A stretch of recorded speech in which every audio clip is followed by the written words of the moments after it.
नमस्कार विद्यार्थी मित्रांनो, जे थंबनेल बघून तुम्ही आलेले आहात त्याच विषयाच्या अनुषंगाने माहिती देतो की इंग्रजी माध्यमासाठी मराठी माध्यमामधले कोणते विद्यार्थी एलिजिबल आहेत याबद्दल आपण थोडक्यात माहिती जाणून घेण्याचा प्रयत्न करू। खूप सोपी माहिती आहे, यावरती मुळामध्ये एवढं काही फार डिस्कशनची आवश्यकता नाही, परंतु तरी सुद्धा असंख्य विद्यार्थ्यांच्या मनामध्ये असंख्य प्रश्न आहेत, कारण की प्राधान्यक्रम वाया जायला नको, म्हणून अत्यंत कमी वेळेमध्ये महत्त्वाची माहिती देण्याचा प्रयत्न करतो। बघा विद्यार्थी मित्रांनो, एक उदाहरण घेऊन तुम्हाला सांगतो।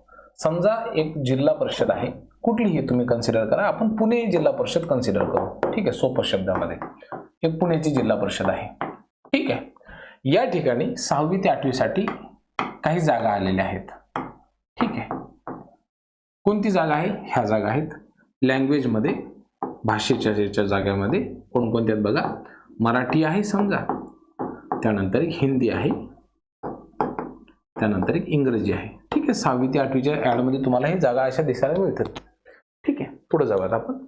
या व्यतिरिक्त जे आहे एक गणित आणि विज्ञानची जागा आहे, मॅथ आणि सायन्सची जागा आहे, आणि याचबरोबर एक सोशल सायन्सची सुद्धा जागा आहे, असं गृहीत धरूयात आपण, ठीक आहे। एवढ्या सगळ्या जागा आहेत।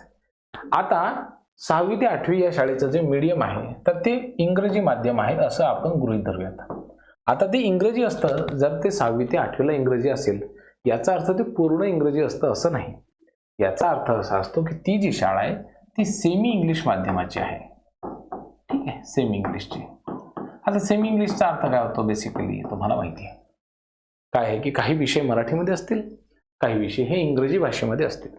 आता यामध्ये इंग्रजीचा जो अट आहे ते आपण बघितलं तर हा मॅथ आणि सायन्स जो आहे ना तो बेसिकली इंग्लिशमध्ये असतो।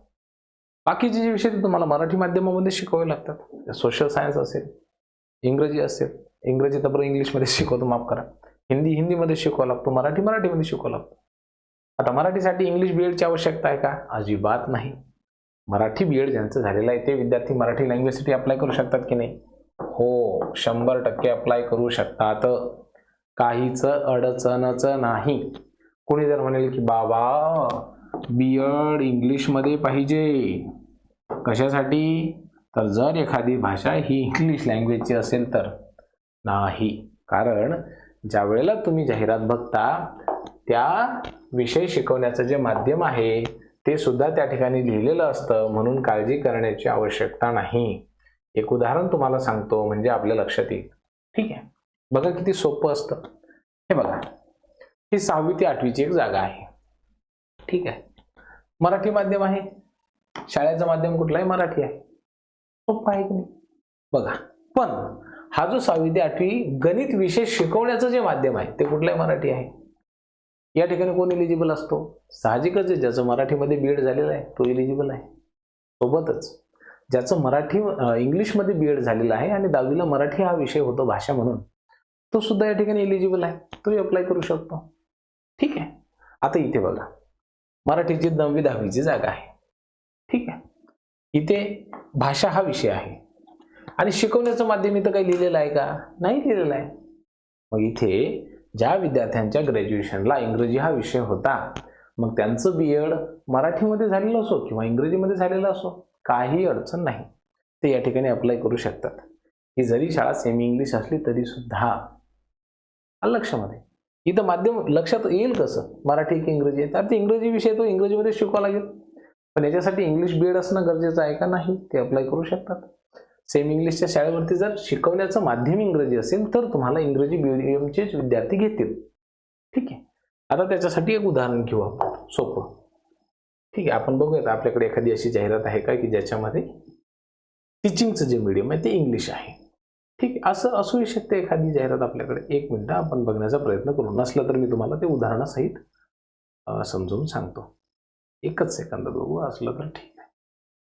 हे सर्व इंग्रजीमध्येच आहे, मराठीमध्ये आहे, हा, एक याच्यावरून उदाहरण घेऊ, ठीक आहे। हे बघा, समजा इथं शिकवण्याचं जे माध्यम आहे हे मराठी आहे, पण इथं जर समजा इंग्रजी असतं तर मग कोणी एलिजिबल राहतं असा प्रश्न आहे।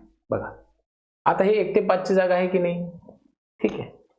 इथे जर समजा इंग्लिश डीएडचा उमेदवार प्राप्त झाला नाही तर ही जागा या शिक्षक भरतीमध्ये आता या फेजमध्ये भरली जाणार नाही, तर याच्यासाठी नंतर वेगळी ऍड देण्यात येईल, ठीक आहे।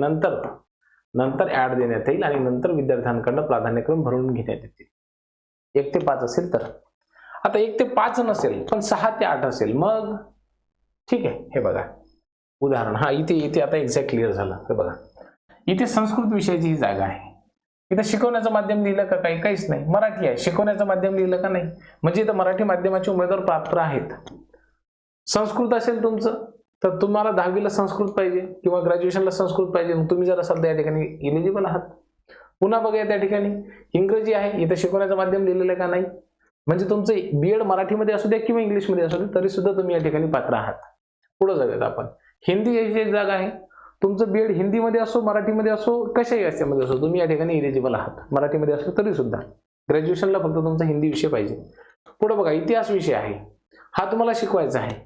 इथं मराठी माध्यम लिहिलेलं आहे, मग इथे सुद्धा तुम्ही अप्लाय करू शकता. पण इथे जर का इंग्रजी असतं लिहिलेलं, इथे मराठी लिहिलेलं नसताना इंग्लिश लिहिलेलं असतं तर मात्र तुमचं बीएड जे आहे किंवा डीएड आहे इंग्लिश मधनं पाहिजे.